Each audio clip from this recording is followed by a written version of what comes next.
Hey there, welcome to FanTeam talking about aggressive strategies. Got Josh with me today. How you doing, Josh? Yeah, mate, I'm really good, thank you. It's one of my favourite topics to talk about, so I'm excited for this one. Yeah, so am I. Well, let's get started.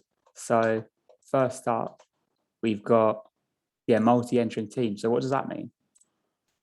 So this is one of the niches of FanTeam, and I'd say why it's my favourite site to play on. You can cover lots of different combinations because it's actually encouraged to enter more than one team, which is obviously frowned upon on FPL. So this is like a really nice way to sort of split those players that you're not 100% sure of, but you want some exposure to. It's a bit risky to do that on FPL when you've only got one team, obviously, because if it goes wrong, it's going to go wrong for like 100% of your one team, if that makes sense. But on FanTeam, you can spread your risk really. So if you enter like 10 teams, you could have like 10% exposure to like 10 really fun players in the same spot in your team, for example, and just like really split it. And if one of them goes off and like the risk pays off, then you might end up having a really strong start in the season long game.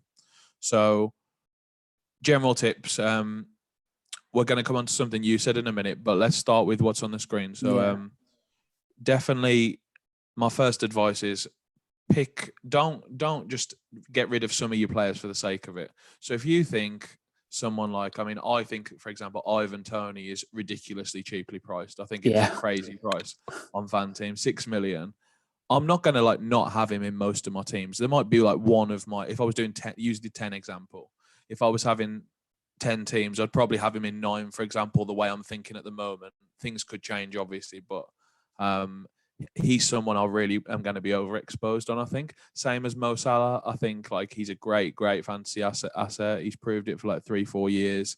I think he'll be in a large percentage of my teams and he'll probably be my captain in game week 1 in a lot of those teams. So don't be different for the sake of it. But there's definitely some spots where you can do some fun things, like in especially in the low ownership spots.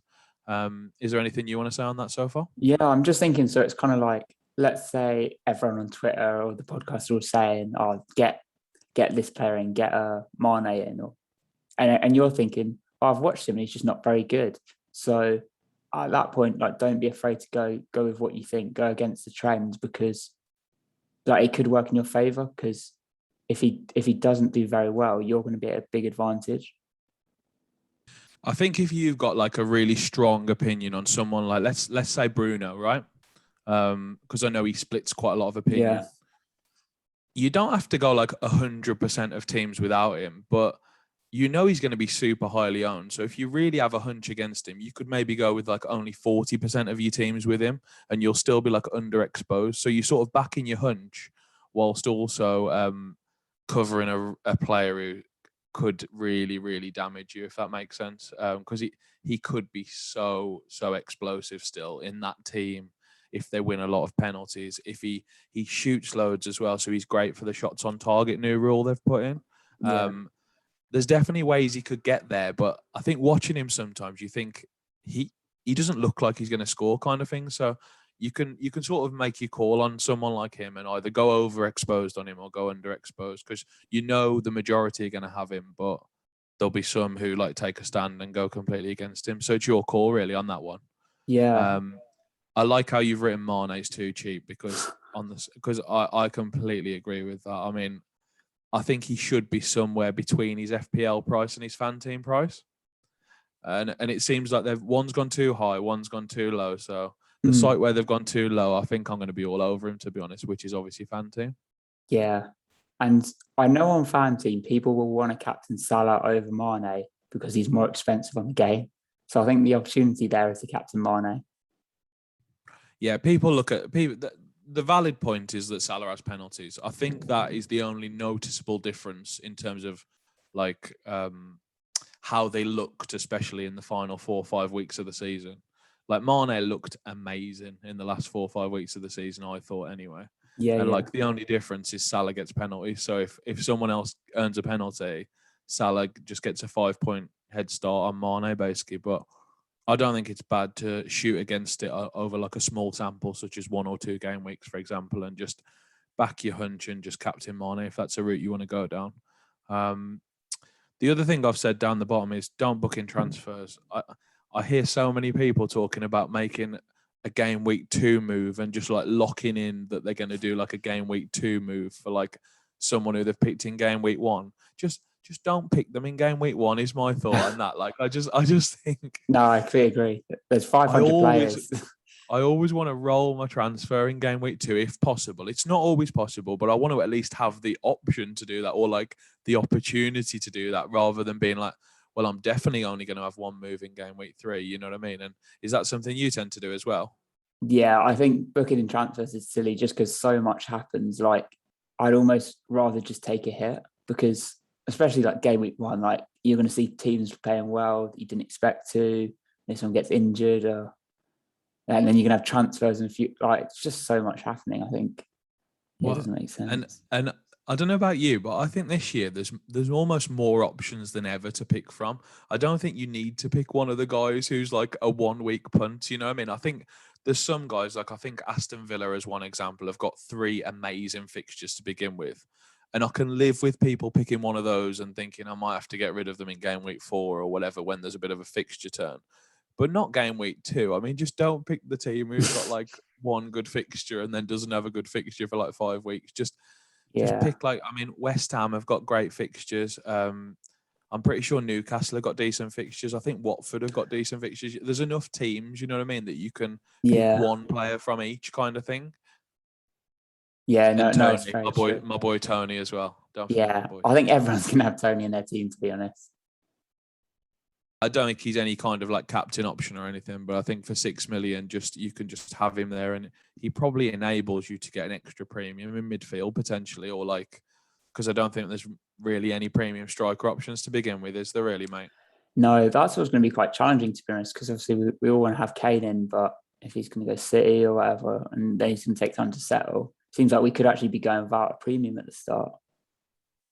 Yeah, I think there's a nice way to do it. I mean, not everyone has to do this, obviously, but I think my thought on that is if you have someone like Bruno in midfield, you can get to Kane in 2 moves, can't you? Because you can just downgrade Bruno and upgrade one of your strikers basically to it and just swap the prices around. Yeah, And I think if Kane goes to Man City and has Norwich in game week 2, I think I'm going to be like potentially taking a hit yeah, in game week 2. But I don't think there's any way to like block that because I don't think you can start with Harry Kane in game week 1.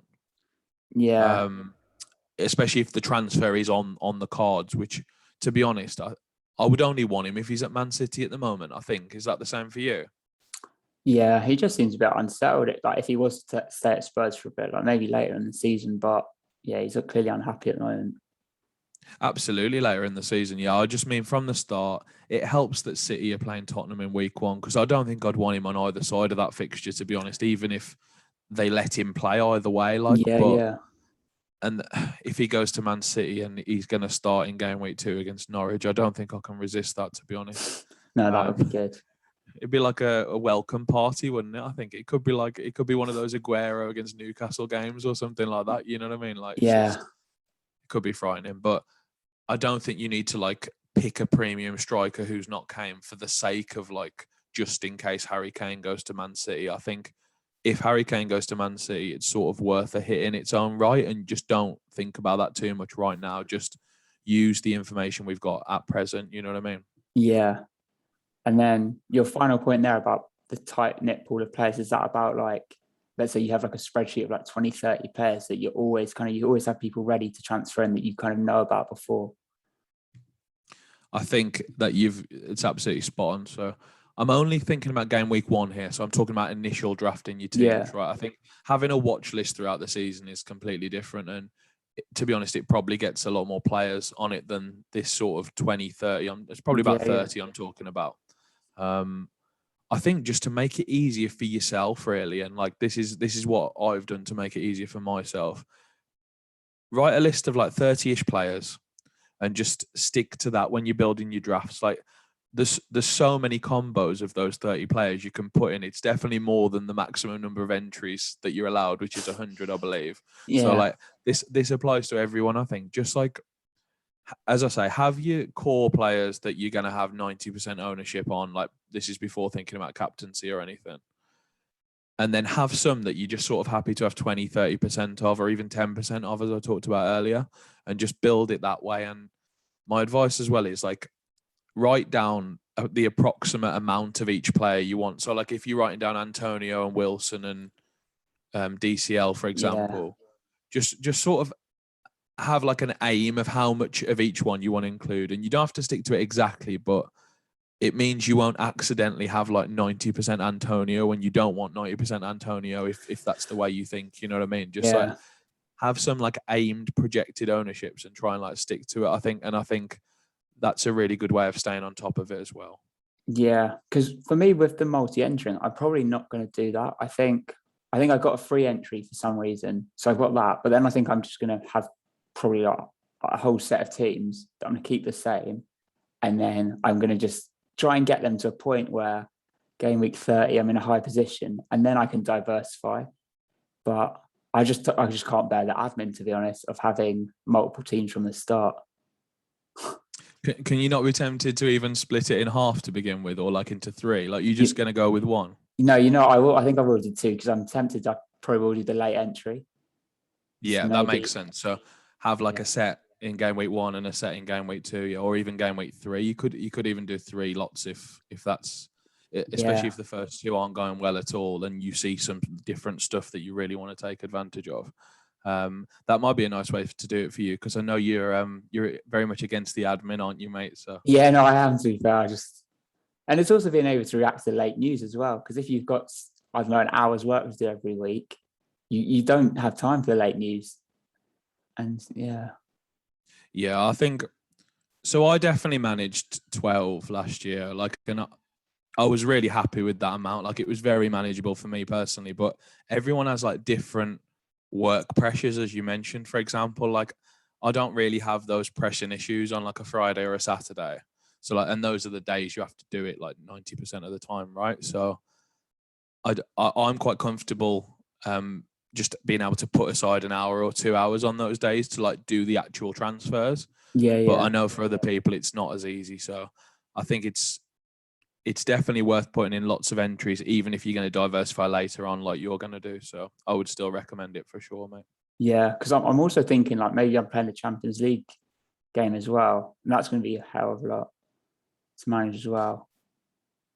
Yeah, to be honest, I think at the start of the Prem for me, I'm so absorbed with the Premier League, I tend to like skip the Champions League stuff. I'm not as knowledgeable on that either, mate. To be honest, so it's a pretty easy fade for me personally. But I might play like the knockout stuff later on. No, I think I will do that. Because the thing is, I don't want to watch every single group stage Champions League game. It's just a bit boring, to be honest. I've been finding it really healthy, especially last year when every Prem game was televised.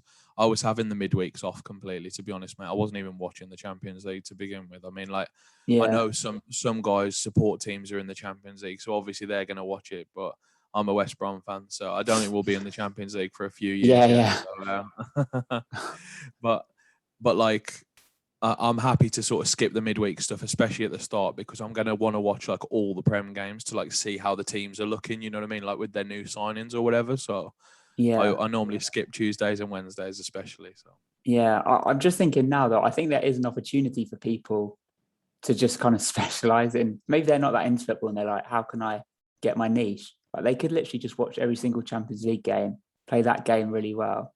And then when it's the knockout rounds, we all come in, they're just super knowledgeable. yeah, I think that is probably the spot where like, especially FanTeam's mainly a UK based site, right? I know other European countries can use it and stuff, but like, and I know it's launching in the US very soon, by the way. So that's Oh, like is a it? bit of an Oh, that'll be. exclusive. Yeah. Yeah. But I don't think they can play the Prem game or anything. But like UK, like as you say, the average person from the UK will not be as knowledgeable on the Champions League as they are on the Premier League. And I think you could argue the same about like, I know FanTeam are launching some championship stuff this season. So like some championship, like weekly and daily games.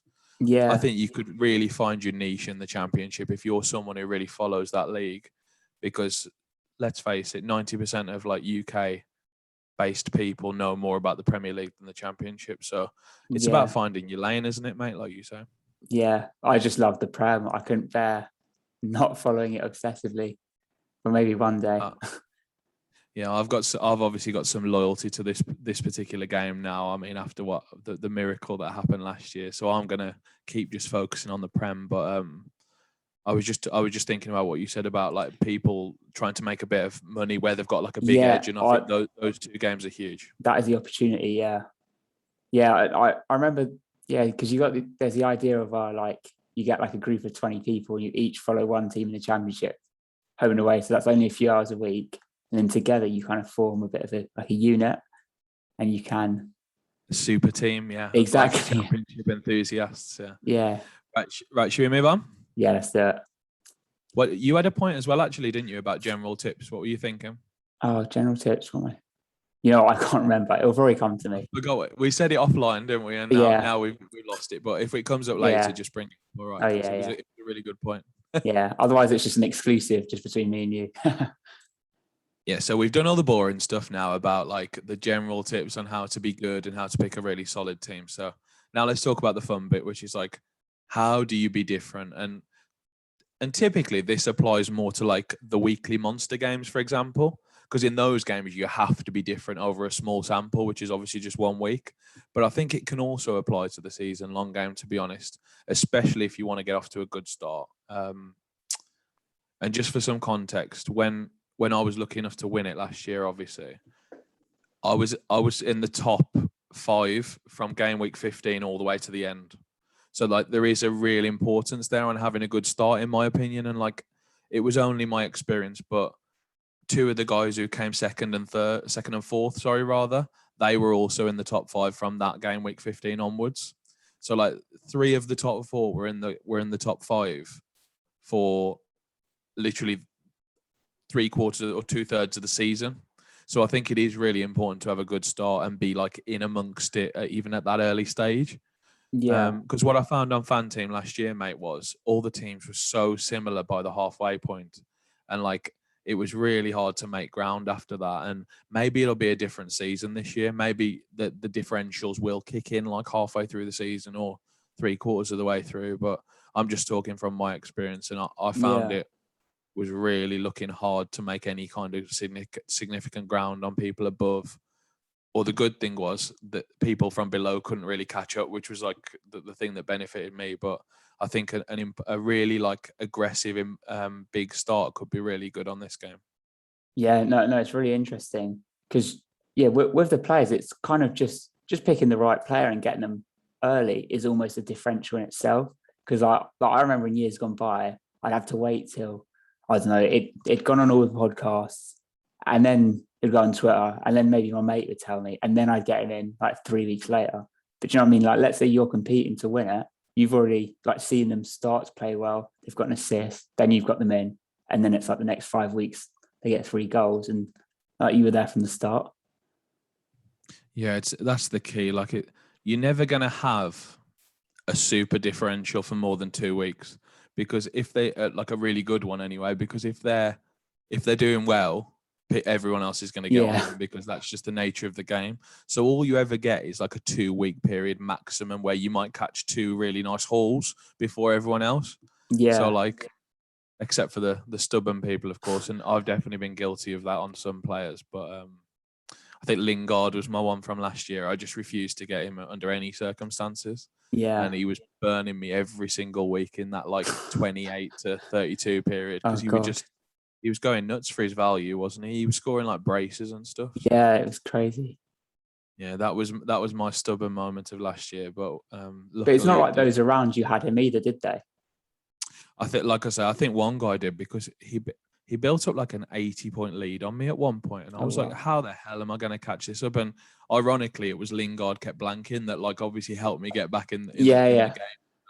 Like I caught up the gap because of the same reason why the gap was made in the first place. So it's yeah. Worked an out. interesting one. But it's interesting because like another differential is probably just getting rid of players when they've stopped performing. Like, because if you're watching players week in, week out, the 90-minute match, I know that's not always possible to watch the whole match, but if you are, you'll tell when that player that was like a bandwagon and now everyone's got him has actually started to play bad, and you can just call it early and get out of that, and then that's differential really. I think that might be even more effective than getting on the players early. I know that sounds silly, but getting rid of someone that everyone else has, and they're not going to get rid of them through maybe like some sort of weird fear or some sort of psychological Yeah. aspect that they don't want to lose them in case they go nuts and everyone's got them. Like, it can be brave. I remember, like, if people had done that with Pookie 2 years ago, if you remember, he got off to a wild start and then he didn't score a goal for like 12 weeks in a row or something Yeah. after the initial burst. Those who sold him in like game week 5 or something would have had an absolute Oh, yeah. points fest literally in their team, while everyone else was having like a 1 or 2 pointer every week. So Yeah. yeah. Because it's quite yeah. easy to look at your team and be like, oh, Pookie, he's got 3 goals. Like at the start of the season, like I'm happy with him. He's not a problem. But if you've watched him play and he's suddenly not doing that well, the statistics are showing him not having as many shots. Then it's actually, if you're looking at the facts, it's actually quite an easy decision to get rid of him. And obviously the aim is to like combine the two strategies. So get rid of someone who everyone else has got, who's not performing perhaps in your opinion, and getting on someone early who no one else has got, and then you get like both sides of it. So you know what I mean? You get rid of the awful player who's highly owned, and you get in a really amazing player who's lowly owned. And if you can get lucky with that, then that's exactly how you have a good start, to be honest, isn't it? Yeah.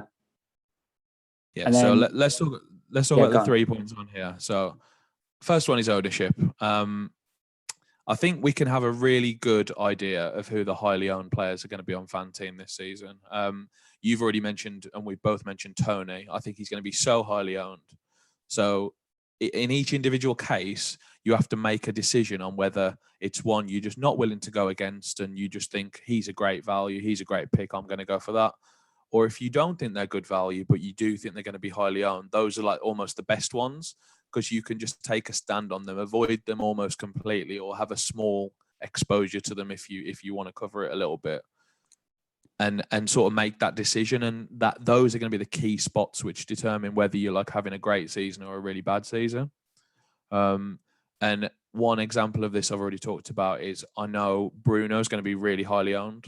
So I'm still unsure on that one, but I've got to make a decision whether I go against him or whether I just go with the crowd and sort of just put him in most of my teams. What do you think about Bruno specifically?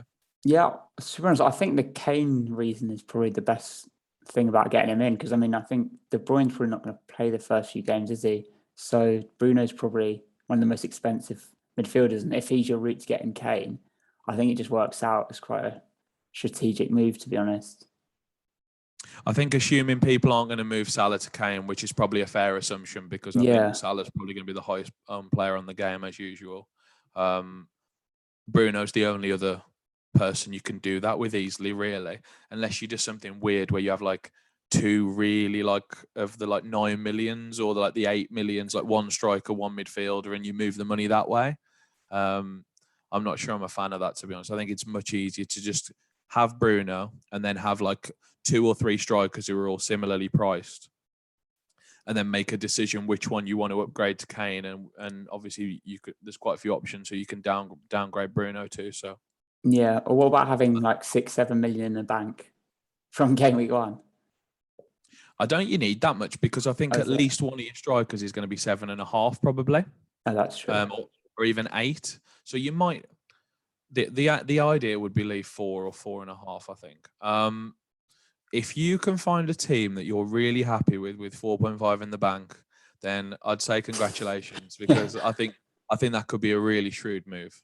And Yeah, even just to have 4.5 in the bank, even if you don't get to Kane, there's definitely another upgrade you can make in your midfield, or your probably your midfield. Let's talk about, because there's so many of these like really nicely priced midfielders, like around 10 or 9.5, or that you can use that 4.5 towards in game week 2 or 3, for example.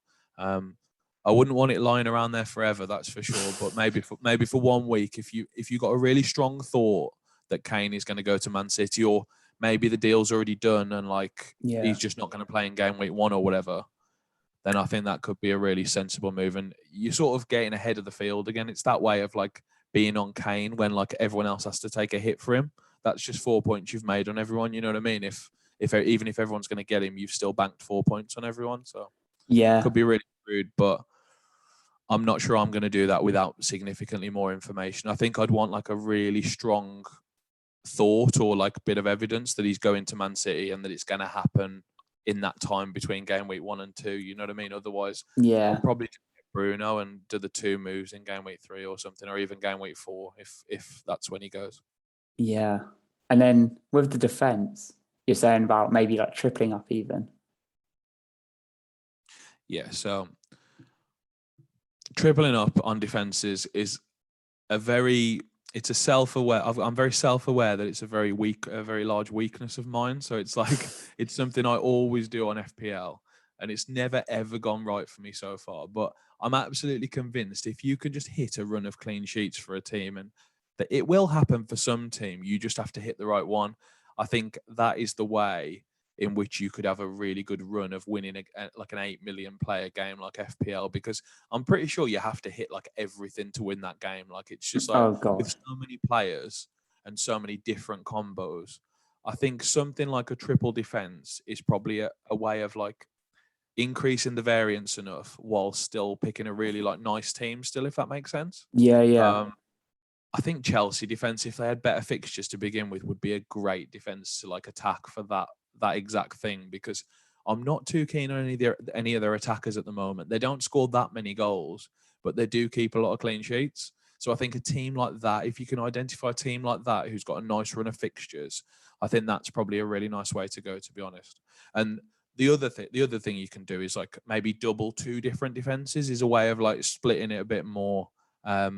It tends to work really well with like 2 quite cheap defenses, that does, because like you're not expending so much on the risk that you're taking, and also you're splitting it in 2. So even if one of those defenses keeps a clean sheet in that week, you've had like a great week still, because 2 clean sheets from your budget defenders is like an amazing result, isn't it, out of 4, to be honest.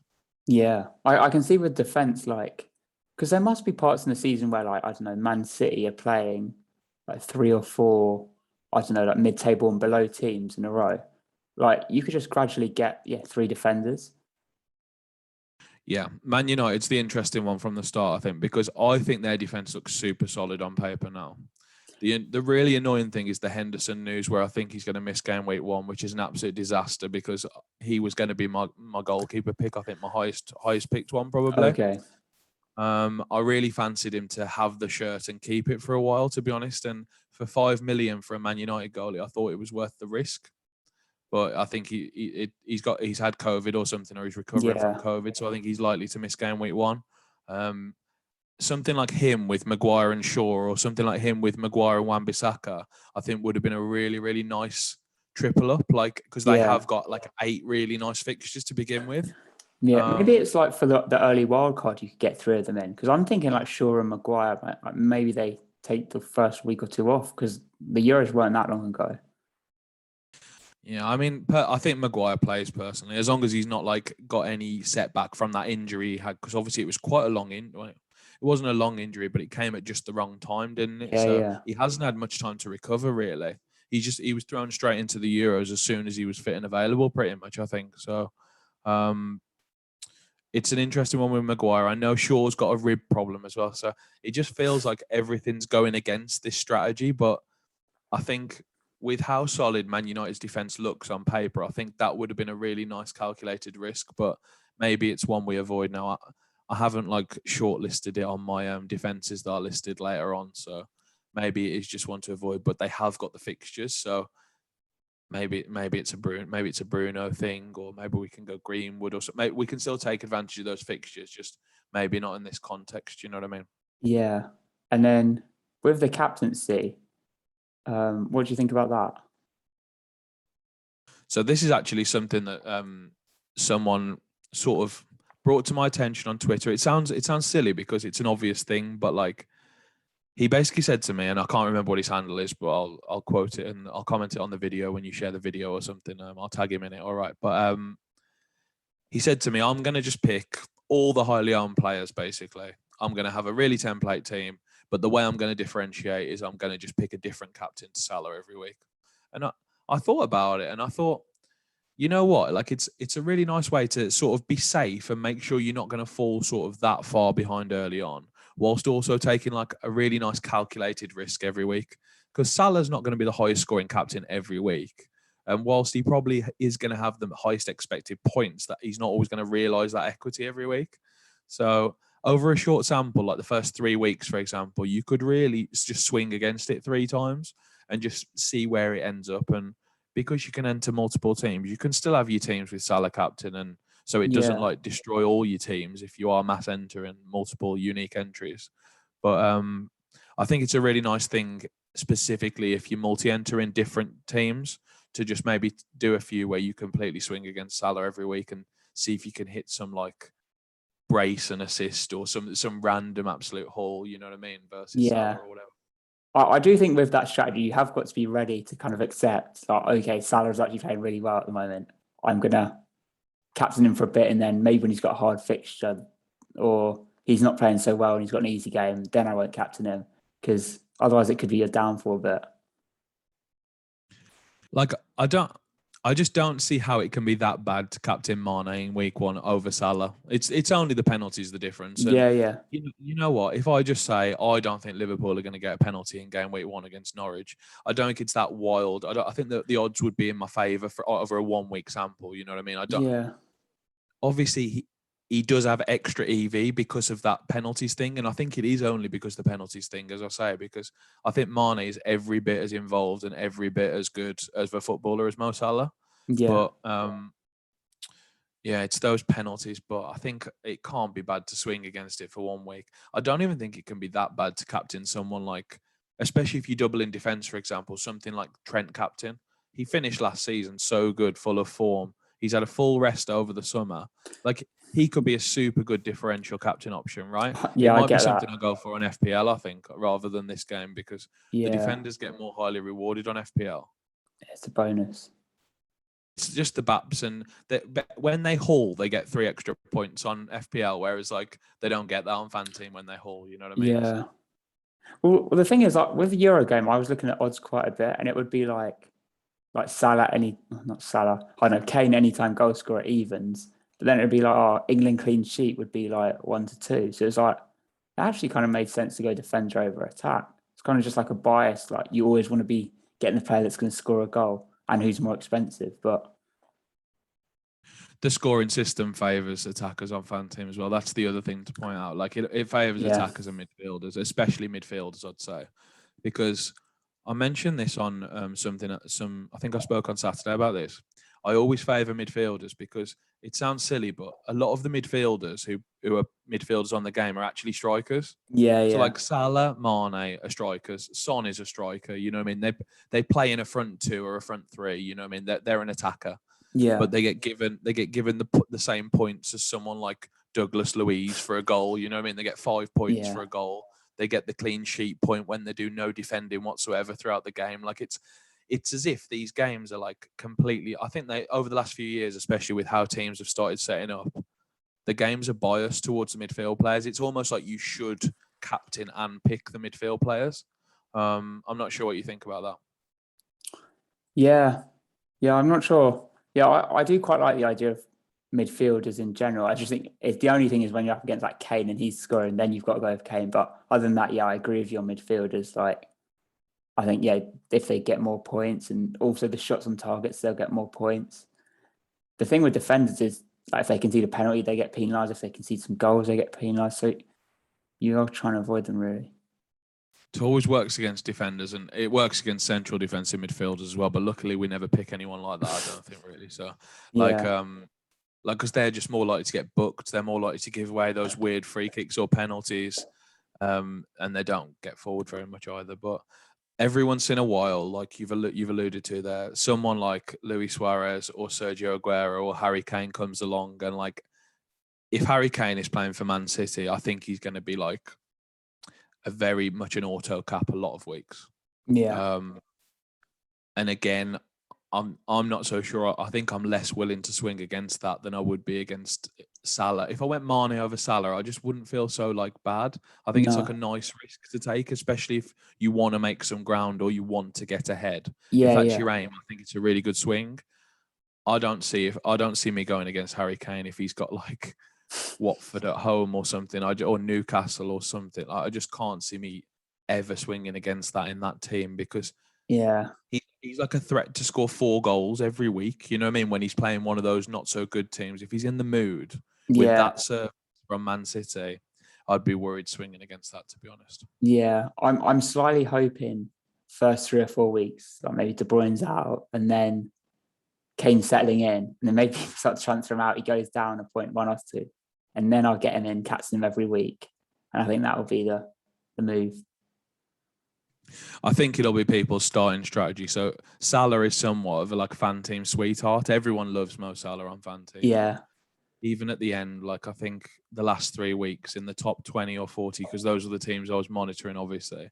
I think he was like 90% captained amongst those teams over each week in the last 3 weeks. oh He was yeah, just like, it was the perfect storm because they had something to play for, and he's obviously the best player on the game, and you know what I mean. It was just everything came together, so everyone was captaining him.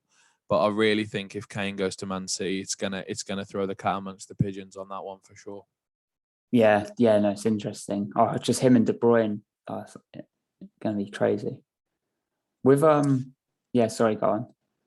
I was just gonna no, go on, your turn, mate. All right. Yeah, I was just gonna say about captaincy. Just looking at my downfalls in the past, I think like on FPL, like maybe like the highest players have got a tough fixture, but I'm like, oh, Kane's 12 million and he's against Chelsea, but he's like 12 million. I got to captain one of him or Salah, even though Salah's got Arsenal, maybe not Arsenal, maybe nothing, maybe Chelsea, maybe a tough team.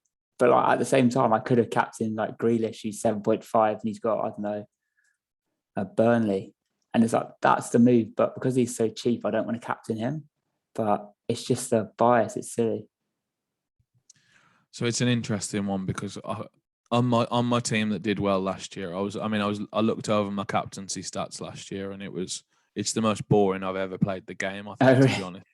I literally only captained. I think I did Bamford once when Leeds had that double game week and no one else had a double other than them and Southampton, I think. So I Yeah. captained Bamford once, and I only did that because I knew everyone else was going to do that because, like, I think everyone owned Bamford at that point.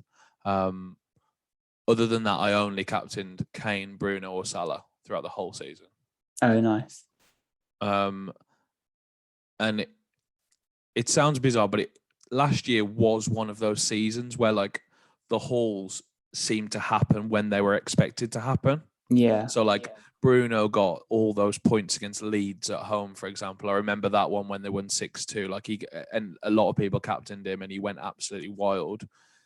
Salah just ticked over in the last sort of 4 or 5 game weeks. He got like an attack in return every week and it just worked. And I think Kane got a big haul against Leeds as well, for example. So like the Yeah. hauls seem to come for those big players. And last year was one of those years where it happened. This year might not be like that at all. And it might be that that's how you win this year. You like go against it a little bit. And like you identify those weeks you talked about where Salah and Kane are playing each other. For example, if Man City have got Liverpool, let's talk about an extreme example.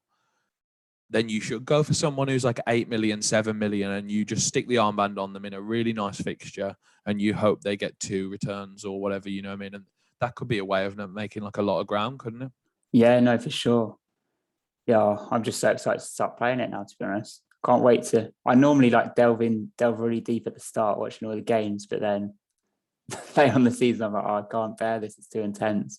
But it was okay for the Euros because it's so short, but we'll see how the Prem goes this year. I made the Euros a lot worse for myself with all those 100 unique teams I had. Like that was just it was like a chore. Like once every like 4 days, it became like a chore to do that. Like I really wasn't enjoying doing that, to be honest.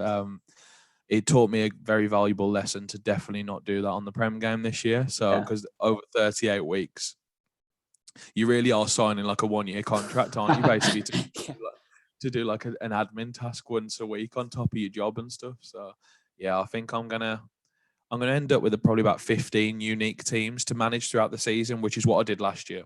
Yeah. But like you said, some of those are going to be late regs. I'm going to have some week 2, maybe even some week 3, when like a few extra transfers have happened, for example. And I think that's the way I'll probably approach it, to be honest. Yeah. No, yeah, that sounds good to be honest. And yeah, interested to see how it goes. It's always difficult to know when to do that late entry because we've got 3 weeks to choose when to do it.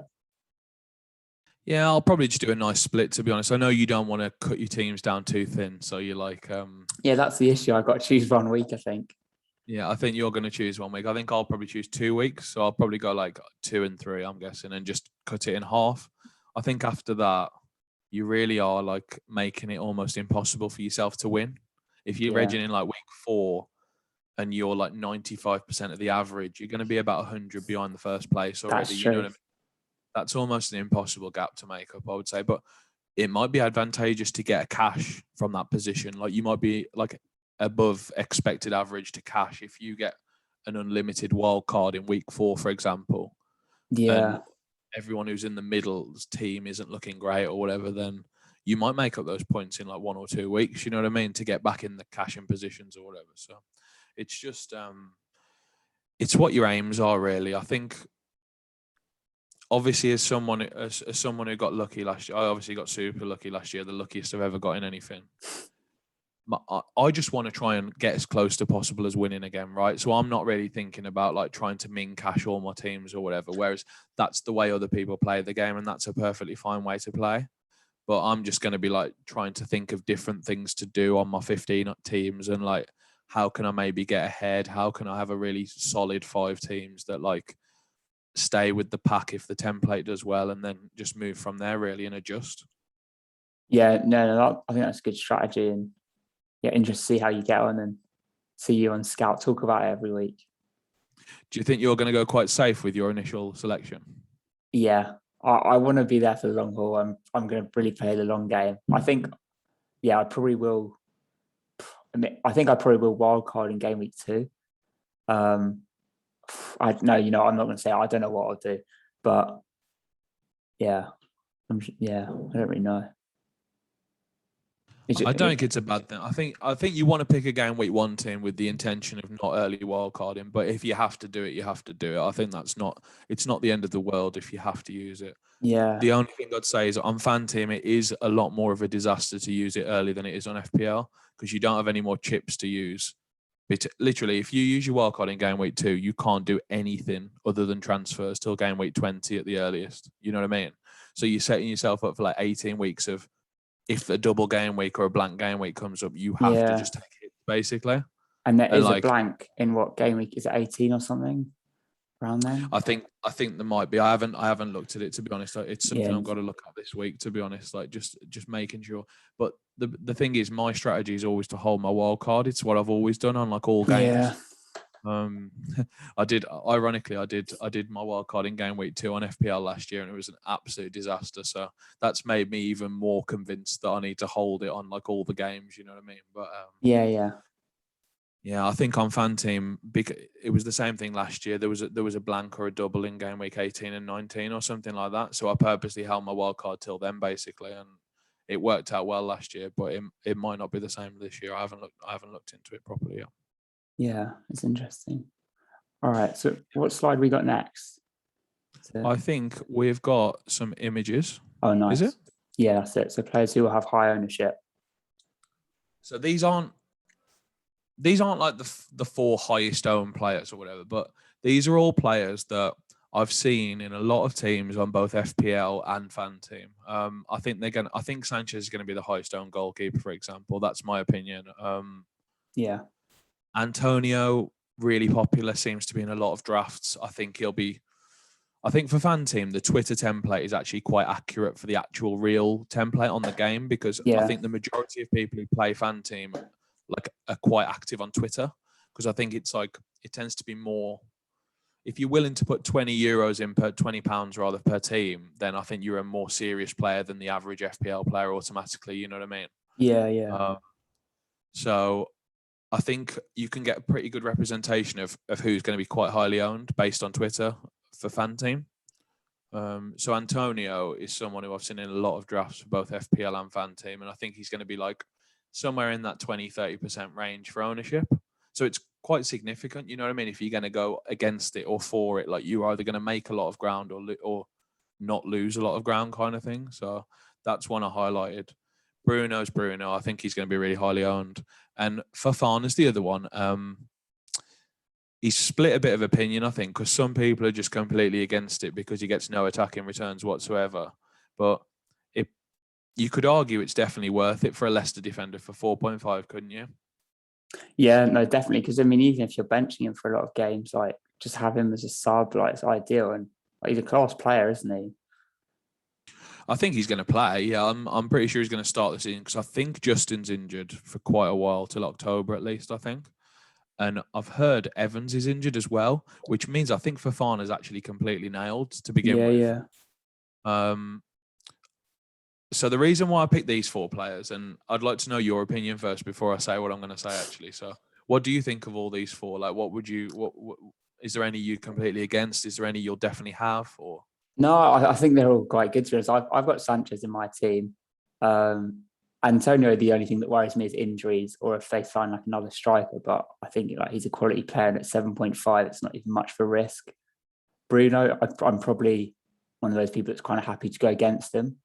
But then it's the Kane thing. So if I need a way to get Kane in, I probably would try and avoid Bruno myself. Like maybe I'd rather go Mane and Salah, and then with a view to get rid of one of them to get Kane in, whoever like I think's worse. Yeah. so what? These are just four examples, and I'm not completely set on any of these strategies yet. But these are four players I am considering at least, like almost completely avoiding. And I know they're going to have high ownership. I've already acknowledged that, Oh obviously, yeah, but yeah, I think these are four I'm like willing to swing against, and I don't think they'll hurt me that much.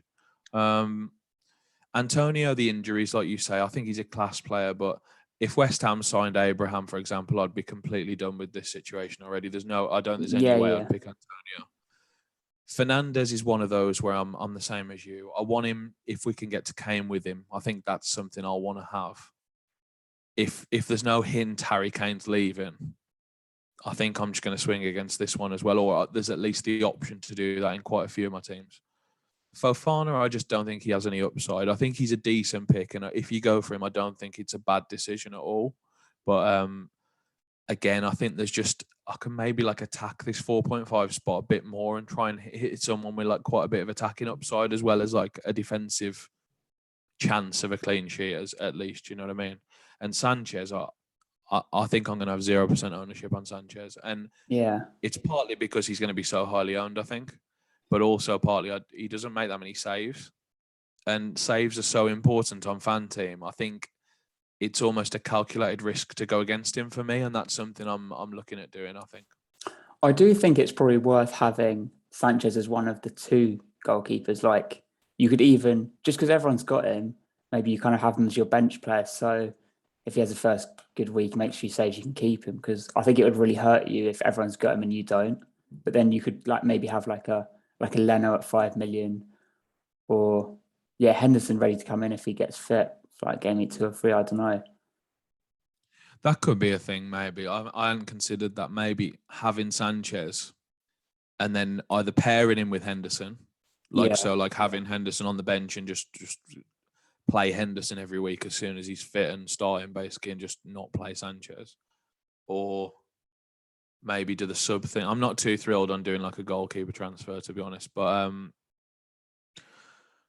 the thing I like about Sanchez is that you compare him with the 4-0 sub of himself. So like the Brighton have got a 4-0 sub goalkeeper, so you can cover them bar COVID and the game getting cancelled. I think you're gonna have the Brighton goalie in all scenarios basically. yeah, yeah, And you can do the same with Wolves and Watford for 4.5 and 4-0, which is like 8.5 total, obviously.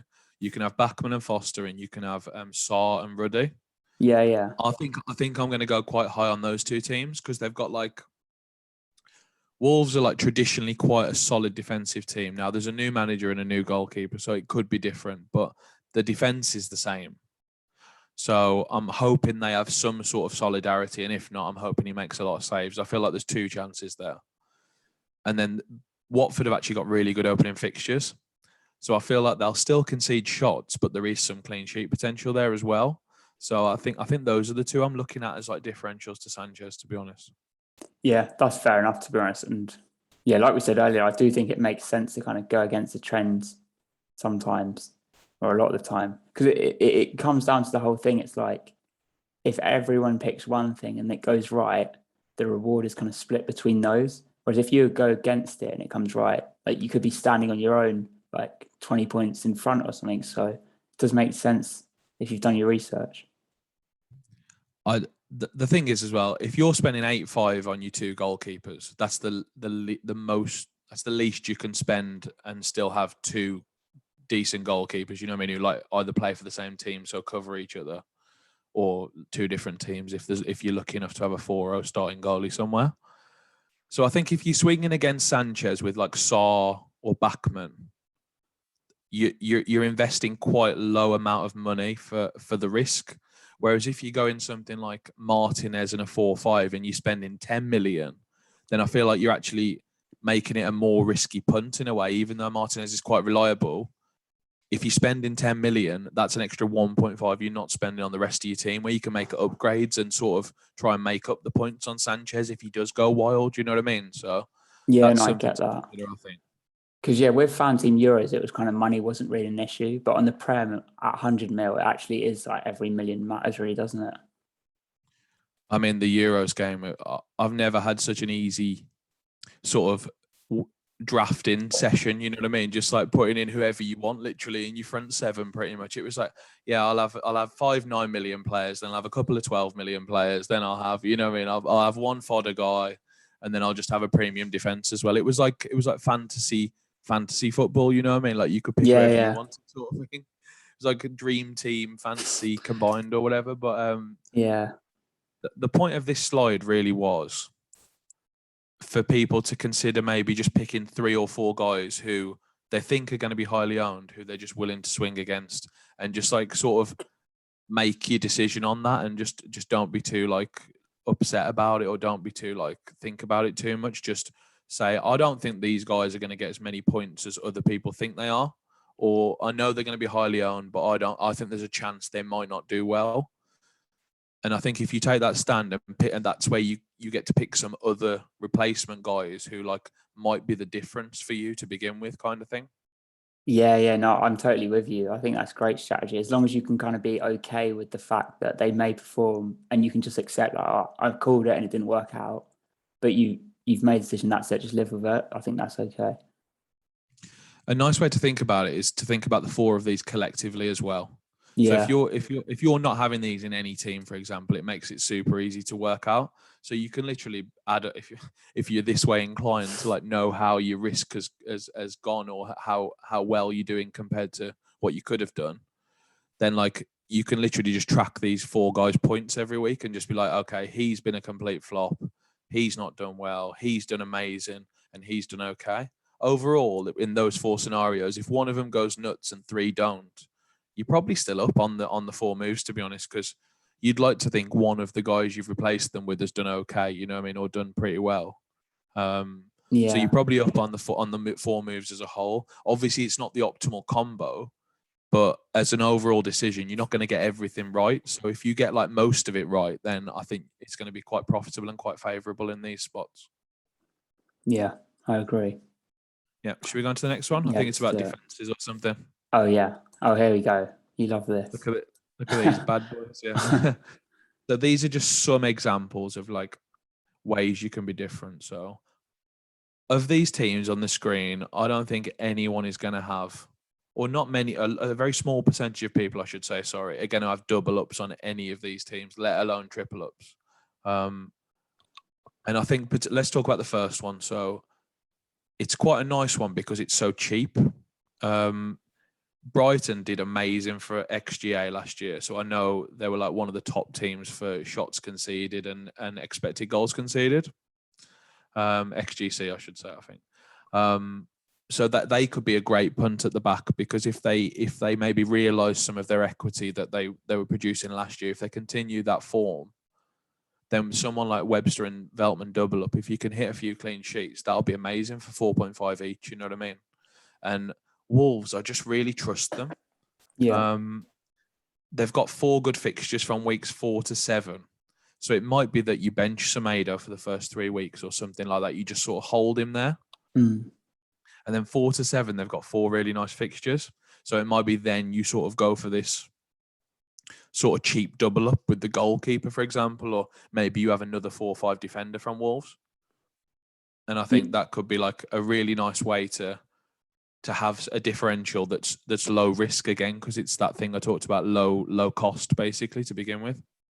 Yeah, I like that, to be fair. I much prefer having double ups to triple up, I think, because I think maybe like towards, like once you've seen them play a few games, you can think, all right, this team, they're not good offensively, but they're good defensively. Then I can triple up. But like other teams, like if you triple up on their defense, then maybe like a cheap striker becomes available. You've got to do 2 transfers to get them in. It's just a bit inflexible. Something you talked about that I quite like as well is like maybe a rotating goalkeeper pair. Maybe that's a nice way to hedge your bets with the double ups, but also like if you had, say, Webster, Sarr, Sanchez, and Semedo, you could sort of choose which double up to do depending on which team's looking good. You know what I mean? So like if Wolves look amazing defensively, you could play Sarr most weeks and you could pair him with Semedo. If Brighton look amazing, you could bench Sarr and play Sanchez and then have it with Webster or have it with Veltman, you know what I mean? And sort of hedge your bets with the double ups, but like still have the option to double up one of those 2 teams, for example. I think that's a nice way to do it as well.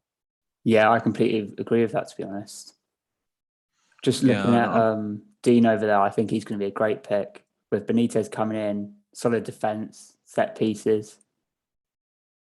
I love him. I think he's slightly better on FPL again for the reasons we talked about earlier. So the bonus, obviously, I think it Yeah, does make a difference, and he is a bonus magnet, so he's really good for that. So I think it'll hurt him a little bit. I still think I'm going to have a very high percentage ownership on him, though. I really like Luca Dean in that team. We're not sure if they're going to play a 4 or a 5 at the back, but if it's a 5, I think we've got to rub our hands together, to be honest, because I think we're going to hit all sorts of attacking returns throughout the season if he's playing wing back again.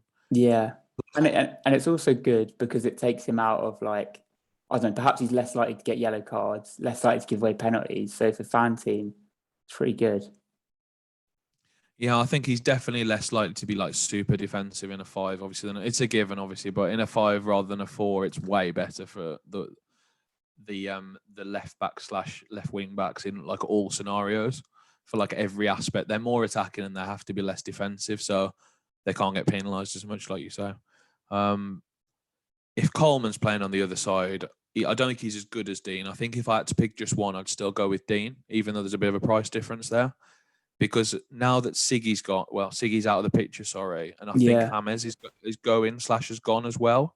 So Mm. Luca Dean has got a complete monopoly over all free kicks and corners, which is really amazing for him. And I think his output will be a lot higher next season. I think he Yeah. was on something like 40% of set pieces Oh, last wow. year in total, and he goes up to 100. I mean, Yeah, no, you've got 6 extra assists or something, haven't you? Like at a minimum, something like that. So, and they've got some good players like Calvert-Lewin will hit a lot of headers in, so it's a good combination. both the strikers are very good in the air. Richarlison's really good in the air, Yeah, considering he's not the biggest, but he's very, very good in the air, and DCL's even better. So it's a really nice combination. And I think Benitez is someone who's going to identify and exploit that quite well as well. I know he signed some wingers, so I'm just wondering, is he going to play 4-4-2 or it probably will be 4-4-2 if Richarlison's starting, because those two will play through the middle. yeah, I reckon so. And then he might play the wingers. But I mean, it's only Damari Gray and Townsend, so I'm not 100% sure they're like nailed on to start or anything. And if they're not, I think that's where Luca Dean really will come into his own if they go for a 5 at the back. Yeah. Oh, yeah. It's interesting to see. I can't wait for the first game to see how everyone lines up. I do think Townsend was such a weird signing. I don't get it at all. I think they've made some super weird signings. I think those two especially. Damari Gray seems like good value at 1.5 million, and I think Townsend was free, right? So I Yeah, think it's those are true. they're decent pieces of business, I suppose, but they're not very inspiring, are they? Yeah, they're not Everton standard signings. Maybe Damari Gray. I'm not sure, to be honest. I think they've got them on the cheap, so it's low risk. I mean, I think I'd rather invest in those two than have spent like 40 million on Iwobi or whatever it was. You know, I mean, I think I'd rather have Yeah, the it's low true. risk route. So I think that might be some of the thinking, and they're adding a bit of depth. They're not the worst players to have to start if first team players get injured. It does give a bit of depth, doesn't it? But yeah, I'm not sure on Everton, but I think I'm willing to take the risk on Luca Dean specifically. Nice. Then talking about Ayling, I love Luke Ayling this season. I think the fixtures aren't amazing to begin with, but again, like Semedo, you might be able to bench him for the first 3 weeks. He's only like 4.5. It's like not. It's probably a good price to be benching rather than a bad price. You know what I mean? So, he got 0 attacking returns last year, which is ridiculous because he is like quite attacking, and he certainly was in the first half of the season. Like he won't get 0 attacking returns next year. He'll definitely get some. I'm just hoping he gets like maybe he overachieves this year rather than underachieving last year. You know what I mean? I'm hoping he like gets a bit luckier this year with it, and Yeah. we can really exploit the points. They looked really good defensively in the second half of last season, I thought, as well. They really, really did improve. So that could be in his favour as well for just some clean sheet points coming in every once in a while. Yeah. No, I get that completely. I see him being a decent pick, especially at 4.5. The only thing I'm thinking is, because obviously team value is pretty important. I'm kind of thinking I want to pick players that are going to perform in game week 1 and everyone's going to get them in. So Ayling with Man United probably is not going to be like that. So they published some interesting documentation today. I'm not sure if you saw it. It's on the FanTeam blog, but they've basically said in the first 2 weeks there's going to be no price changes unless in extreme circumstances, is the way it's been described. Okay. So if a player gets like if someone gets 2 goals who's not expected to get 2 goals, or Yeah. if a defender gets a huge haul, he might get like a 0-1 rise. Yeah. But there's not going to be anything like if Luke Ayling gets a clean sheet, he goes up in price, for example. So Oh, I that's wouldn't worry about.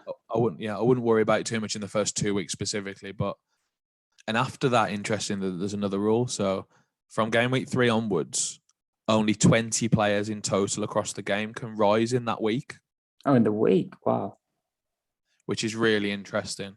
They said it's to stop making it too complicated for newer players. So like Yeah. you don't want to be tracking 100 prices every week, which is fair enough. I think it's like a decent incentive. And they also said it doesn't have to be 20, so it could just be 10 1 week. If like no one really performs, it might be 10 rises and 20 falls or something. So yeah, it's just something to think about because the prices aren't going to be anywhere near as volatile as they were last year. Fair enough. That's interesting. I guess I'm looking at it from the perspective of I want to get some price rises for my late entry, but maybe it's not just do game week 3, or maybe just don't even think about it until game week 2 one. Yeah, it's something to definitely read the fine print on if you're thinking about late regging, because it could be that there's now an optimal time to late reg based on that information. You know what I mean? It's just like a case of reading when those changes happen and like whether it's better to reg in like the start of game week 3 or maybe it's like the end of game week 2. You know what I mean? Something like that. Like depending on when those changes are about to happen. And yeah, like I said, last year, my team value at the end was like 107 million or something. It's not going to be anything like that this year. I don't think they're very much controlling it a bit more, I think. So it doesn't get as ridiculous because my team was like what we were able to do on the Euros, basically, you know, I was like, pick whoever I wanted basically, and I've changed bench kind of thing. So yeah, I think they're going to block that this year a little bit. That's interesting. All right. And just to talk about the 2 in the middle, I mean, I don't think I'm necessarily going to triple Liverpool defense, and I definitely don't think I'm going to triple Man City defense. But I think this is the sort of thing where you can make a huge impact if you can identify a defense that you think is going to be really lowly owned, and you don't particularly want any other attackers, which admittedly isn't the case in either of those teams. Something like Chelsea, I think, could be a great triple defense, for example, at certain points in the season. It might be off the back of a wild card, you end up doing that or something. Or like if they've got a really nice run of fixtures and you don't want any of their attackers, then I think that's the perfect spot to like triple a defense and try and be like hyper aggressive compared to the field. Yeah, no, I agree with that. I'm not sure it's what. I don't think I'm going to do it from the start in many, if any, teams, but like it might be that I do just go a triple Liverpool defense team because these guys have got so much attacking potential as well. It means going without Salah and Mane, which is the reason why I probably wouldn't want to do it, or like a key reason not to do it. But for the sake of one of my entries out of my 15 or whatever, I think I might just go for this triple defense at the top here and just see if they hit their value this season compared to last season, and maybe we get lucky and the Salah and Mane doesn't do much in the first few weeks or whatever. I honestly think, like City, I would hate to triple up on the defense because they're just not that attacking as well. Like fair enough, set pieces there, but I feel like with Robertson and Alexander-Arnold, you actually get quite a lot of cover in the attack. Like if Mane and Salah play well, normally those two will as well. I've always favoured Robbo and Alexander-Arnold over the likes of everyone except Salah, basically. So I even sometimes favour the two of them over Salah, to be honest. But yeah, I think the ideal three, or like the normal three that people go for on these fantasy games, is like Salah, Trent, and Robbo normally.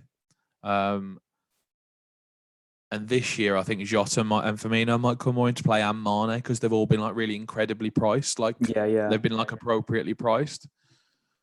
But I still think this is just about in play if you're willing to take a risk on the armband. Like I think in this sort of team, which might segue nicely into the next section, a Bruno captain might be perfect against Leeds at home, or you captain Trent is the other option, and just try and hit the triple defense and +1, so you have a quadruple defense. You know what I mean? Like, and maybe he gets an attack in return as well.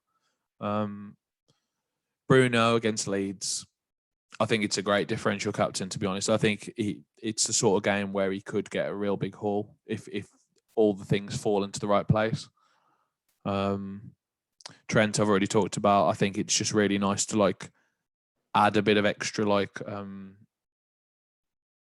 reward on that clean sheet if it comes in, plus maybe the potential of an attack in return because he's so attacking.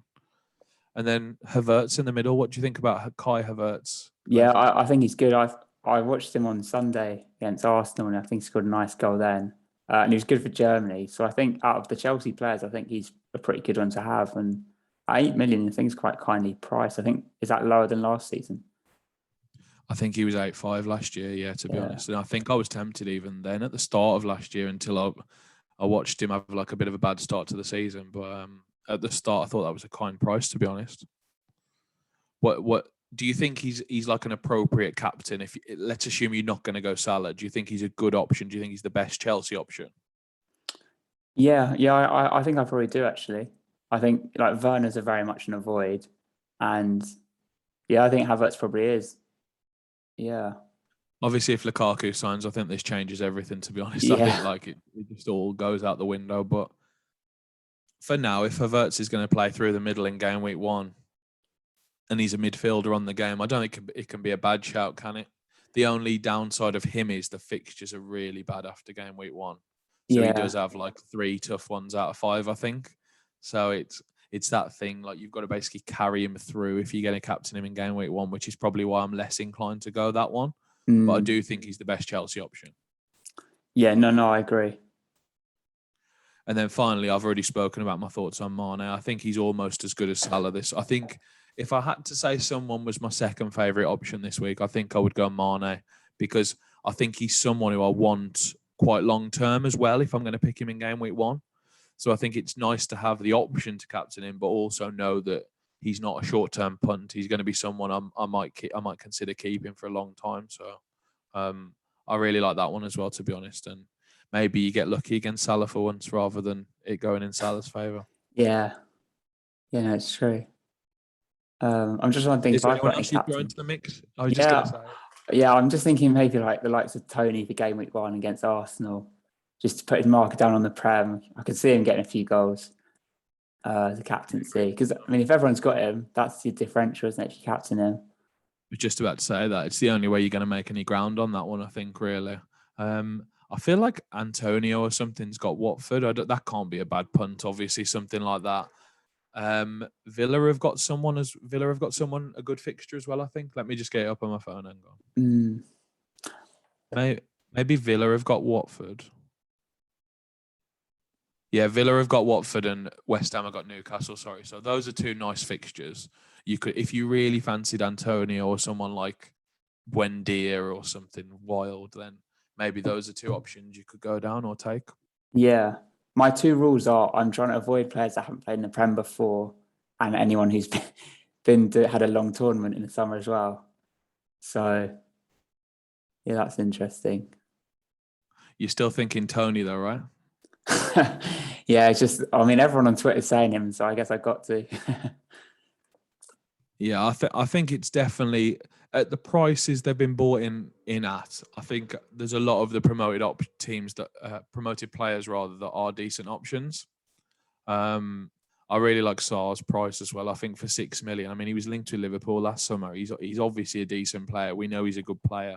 He did well in the Prem last time.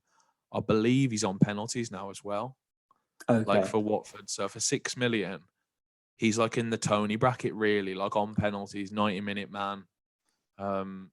Both could be really solid, I think, and it's what they enable in the rest of your team, isn't it, as well, really? Yeah, it's true.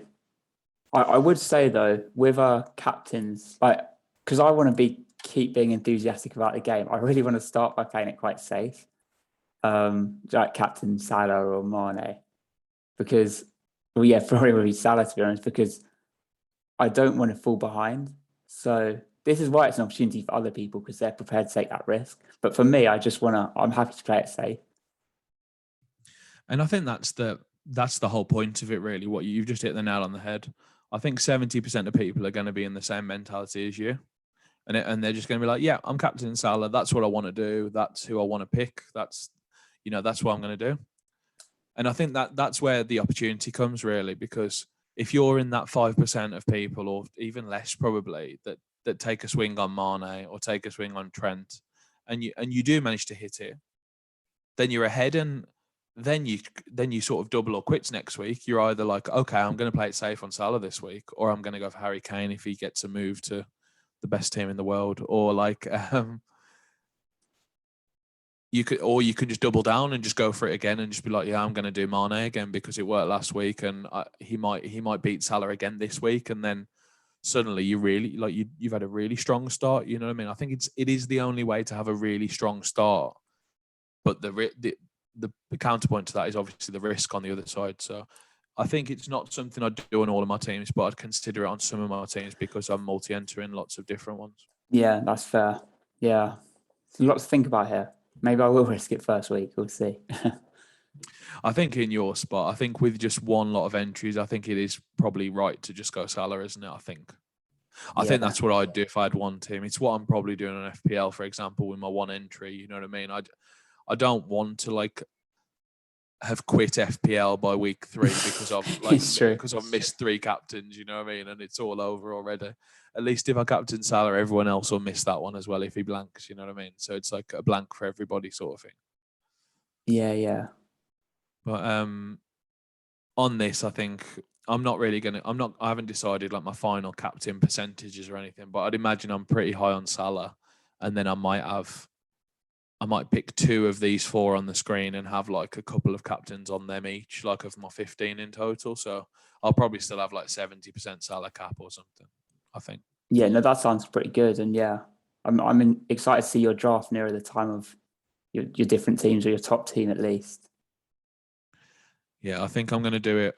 Obviously, we're recording this on Wednesday at the moment, but I'm presenting my draft tomorrow on the Scout, so on Thursday. Oh, So nice.